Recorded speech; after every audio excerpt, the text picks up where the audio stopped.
నమస్తే, నేను Maruthi Ram. One voice న్యూస్కు స్వాగతం. మాజీ మంత్రి కేటీఆర్ నోరు అదుపులో పెట్టుకోవాలని సిద్దిపేట జిల్లా youth Congress general secretary Farooq Jani హెచ్చరించారు. సిద్దిపేట జిల్లా గజ్వేల్ పట్టణంలో యూత్ కాంగ్రెస్ ఆధ్వర్యంలో సమావేశం ఏర్పాటు చేశారు. ఈ సమావేశంలో సిద్దిపేట జిల్లా youth Congress general secretary Farooq Jani మాట్లాడుతూ కేటీఆర్ నోరు అదుపులో పెట్టుకుని మాట్లాడాలని, తెలంగాణ రాష్ట్ర ముఖ్యమంత్రి రేవంత్ రెడ్డిని విమర్శించే హక్కు తనకు లేదన్నారు.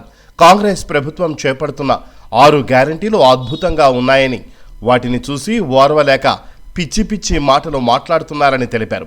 ఇలాంటి మాటలు మాట్లాడడం వారి విఘ్నతకే వదిలేస్తున్నామని, వారు చేసిన తప్పులు కప్పిపుచ్చుకోవడానికి పిచ్చి పిచ్చి మాటలు మాట్లాడుతున్నారని అన్నారు. రాబోయే రోజుల్లో వారు చేసిన అక్రమాలు వెలుగులోకి వచ్చి వారు జైలు శిక్ష అనుభవించడం ఖాయమన్నారు.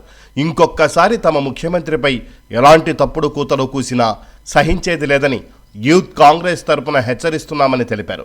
ఈ కార్యక్రమంలో జిల్లా యూత్ కాంగ్రెస్ అభ్యర్థి అనిల్ రెడ్డి, కార్తీక్ రెడ్డి, సల్మాన్, సమీర్, నందకుమార్, శ్రావణ్ రెడ్డి, సాయి కుమార్, మహబూబ్, మహేందర్ యాదవ్ తదితరులు పాల్గొన్నారు.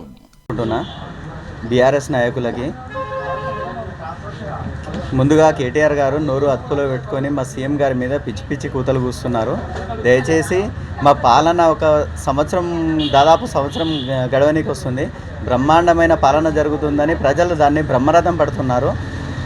మొన్ననే మొదలుపెట్టిన కులగణన కూడా బ్రహ్మాండంగా జరుగుతుంది. దాని మీద లేనిపోని అపోహలు వేసి కేటీఆర్ గారు పిచ్చి పిచ్చి కూతలు కూస్తున్నారు. దయచేసి మా సీఎం గారి మీద అలాంటి కూతలు కూస్తే ఎవరు ఊరుకునేది లేదని మా యూత్ కాంగ్రెస్ తరఫున తెలియజేస్తున్నాము. ప్రజల్లో ఒకసారి బయటకు వచ్చి చూడండి, మీరు ఎలాంటి స్పందన ఉందో. మీరు ఏది చూడకుండా మీరు కళ్ళు మూసుకొని లోపల ఫామ్ హౌస్లలో కూర్చొని ఆ పిచ్చి పిచ్చి కూతలు కూయడం మానేసుకుంటే బాగుంటుంది. లేకుంటే ప్రజలే మీకు తగిన బుద్ధి చెప్తారు. మీరు ఉన్నోళ్ళందరూ జైలుకి పోనీకి సిద్ధంగా అయ్యారు తప్పుడు ప్రచారాలు చేసి. అలాంటివి మానుకొని సైలెంట్గా కూర్చోవడం మీకు మీ వ్యక్తిత్వానికి చాలా మంచిదని తెలియజేస్తుంది. కాంగ్రెస్ పెట్టిన ప్రతి పథకాలు బ్రహ్మాండంగా కొనసాగుతున్నాయి. ఉచిత బస్సు సౌకర్యం కానీ, పెన్షన్లు కూడా యథావధిగా కొనసాగుతున్నాయి. అలాగే ఇప్పుడు రైతు రుణమాఫీ, ఇవన్నీ బ్రహ్మాండంగా జరుగుతున్నాయి.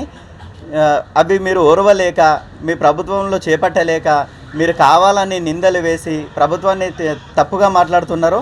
దయచేసి మీరు బయటకు వెళ్ళి మీరు 4-5 ఎవరైతే ఉన్నారో మూర్ఖులు, మీరు బయటకు వెళ్ళి కళ్ళకు మంచి అద్దాలు పెట్టుకొని చూడాల్సిందిగా ప్రజల ముందుకు వెళ్ళి చూస్తే తెలుస్తుంది మీకు అభివృద్ధి అంటే ఏందో.